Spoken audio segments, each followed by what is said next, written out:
आज Doubtnut app download करें। Doubtnut पर अपने सभी गणित, रसायन विज्ञान, भौतिक विज्ञान और जीव विज्ञान के डाउट्स का करो सफाया। बस प्रश्न की फोटो खींचो, एक ही प्रश्न को क्रॉप करो और तुरंत वीडियो सोल्यूशन पाओ। अभी डाउनलोड करें।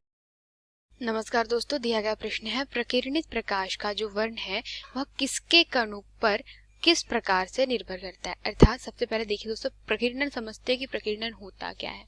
तो प्रकीर्णन में क्या होता है दोस्तों कि हम लोग क्या है, अगर मान लीजिए कोई प्रकाश किरण कैसी कर रही है, किसी दिशा में गति कर रही है, ठीक है।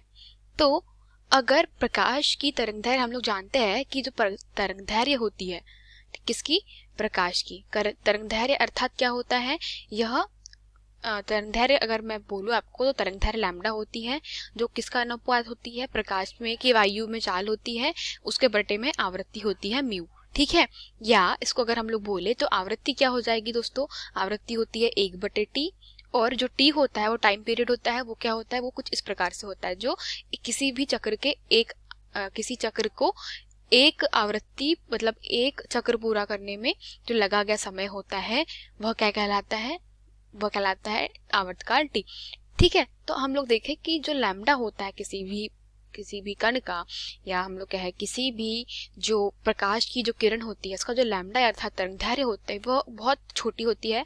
उसकी कोटि कितनी होती है, 4000 एंगस्ट्रॉम, ठीक है। अर्थात कितना, 4 गुना 10 की घात ऋण 7 एंगस्ट्रॉम, मतलब ये बहुत ही छोटी है, ठीक है, अल्प तरंगदैर्घ्य है।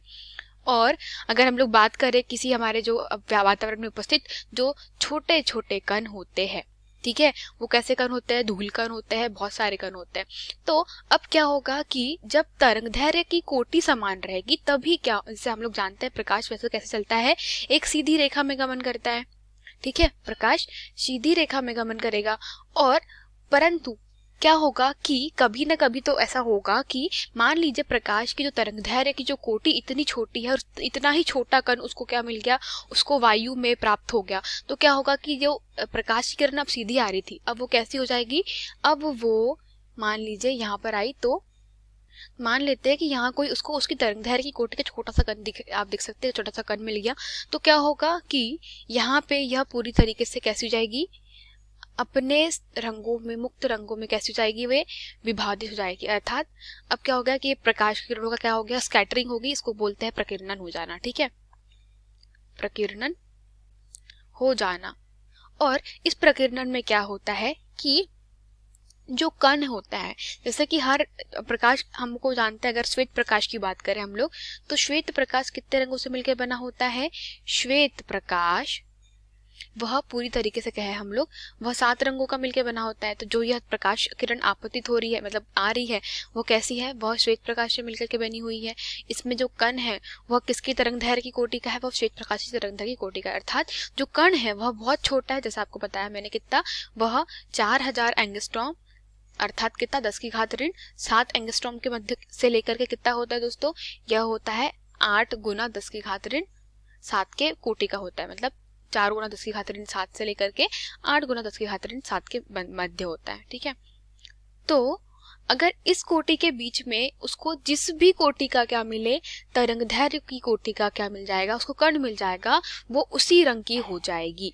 अर्थात जैसे कि हम लोग जानते हैं, आगे देखें तो, कि जो बैंगनी रंग होता है, तो हम लोग जानते हैं जो प्रकाश किससे मिलकर बना होता है, बैंगनी, बैंगनी, जामुनी, नीला, हरा, पीला, नारंगी तथा लाल, ऐसे 7 रंगों से मिलकर बना होता है। तो बैंगनी की जो तरंगदैर्घ्य होती है दोस्तों वह होती है कुछ 4000 एंगस्ट्रॉम से लेकर के किसके मध्य में, 4500 एंगस्ट्रॉम के मध्य में होती है, ठीक है। जो जामुनी होती है उसकी जो कह सकते हैं तरंगदैर्घ्य होती है वो 4500 एंगस्ट्रॉम से लेकर के 4700 एंगस्ट्रॉम के मध्य में होती है। अर्थात देख सकते हैं आप कि जो जामुनी है उसका स्पेक्ट्रम में बहुत अल्प भाग है, ठीक है। और जो नीला प्रकाश है वह कितना होगा, वह हो जाएगा 4700 एंगस्ट्रॉम से लेकर के यह हो जाएगा 5000 एंगस्ट्रॉम तक, ठीक है। तो ये तो तीनों प्रकाश है, तो इनका जो पूरा स्पेक्ट्रम है वो किसके अंदर सीमित हो जाता है, यह 4000 से 5000 के मध्य में सीमित हो जा रहा है, ठीक है। 4000 एंगस्ट्रॉम से लेकर के 5000 एंगस्ट्रॉम तक, ठीक है। और उसके बाद हरा जो है वह कितना है, वह 5000 एंगस्ट्रॉम से लेकर के कितना, वह 5700 एंगस्ट्रॉम के बीच में होता है। ठीक है, 5000 एंगस्ट्रॉम से लेकर के 5700 एंगस्ट्रॉम के बीच में होगा। पीला जो होता है वह होता है 5700 से लेकर के वह होगा 5900 एंगस्ट्रॉम के मध्य में। जो नारंगी होगा वह 5900 से लेकर के कितना, 6400 एंगस्ट्रॉम के मध्य में होता है दोस्तों। और जो लाल हो जाएगा वह कितना होता है, 6400 से लेकर के वह 8000 एंगस्ट्रॉम के मध्य होता है। तो अब देखिए, अब इनकी जो तरंग दैर्घ्य है ये सारी कितनी है, ये तरंग दैर्घ्य की रेंज है।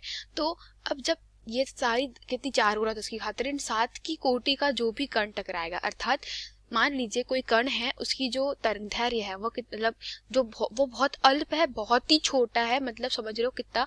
मान लेते हैं कि वो किसी नीले रंग से टकरा रहे हैं, उसको अगर नीले रंग से टकराना है, अगर मतलब हमें क्या करना है, हमें नीले रंग की स्कैटरिंग करनी है, प्रकीर्णन करना है, तो हमें क्या करना होगा देखते हैं। तो 4700 एंगस्ट्रॉम के के साइज वाला जो कण रहेगा, ठीक है, वो क्या होगा, वो प्रकाश किरण से टकराएगा। तो अगर उसका साइज कितना है, 4700 एंगस्ट्रॉम है, तो यह उसी रंग को सबसे ज्यादा क्या करेगा, स्कैटर करेगा। पर बाकी जो रंग है जैसे लाल, पीला, नारंगी, ये क्या करेगा, ये पार कर जाएगा। ठीक है, तो हम लोग अगर इसको देखें एक चित्र के माध्यम से, तो दोस्तों अगर बात करें हम लोग किसकी, प्रकाश के प्रकीर्णन की या आकाश के नीले दिखने की। ठीक है, आकाश हमें नीला क्यों दिखाई पड़ता है और जो बादल होते हैं वो श्वेत क्यों दिखाई पड़ते हैं, तो उसका सीधा सा कारण है दोस्तों, जब क्या होता है, जब प्रकाश किरण यहाँ से जैसे सफेद प्रकाश किरण आती है, तो जिस रंग का क्या करे, प्रकीर्णन हो जाए, उसी रंग का क्या करता है, हमें उसी रंग का वह वस्तु दिखाई पड़ती है। मतलब अगर सूर्य के आने वाले प्रकाश से बादल टकराते हैं, तो बादल क्या करते हैं, श्वेत जो बादलों की तरंगदैर्घ्य होती है वह बहुत, मतलब जो कोटि होती है वो बहुत अधिक होती है। तो क्या करता है, ये पूरे के पूरे श्वेत प्रकाश को आप देख सकते हैं, यहाँ पे आया और इसको क्या कर दिया, रिफ्लेक्ट कर दिया, यहाँ से इसे रिफ्लेक्ट कर दिया। ठीक है, यहाँ से इसको क्या कर दिया, इसको यहाँ से मतलब परावर्तित कर दिया, इसे यहाँ से परावर्तित कर दिया। तो जिस रंग को परावर्तित करेगा वही हमें दिखाई पड़ेगा। तो जो आकाश का नीला दिखना होता है, ठीक है, तो उसमें क्या होता है, उसमें इसी प्रकार से कि जो सूर्य के 7 रंग होते हैं वो कैसे करते हैं, वो हमारे अर्थ के एटमॉस्फेयर में प्रवेश करते हैं।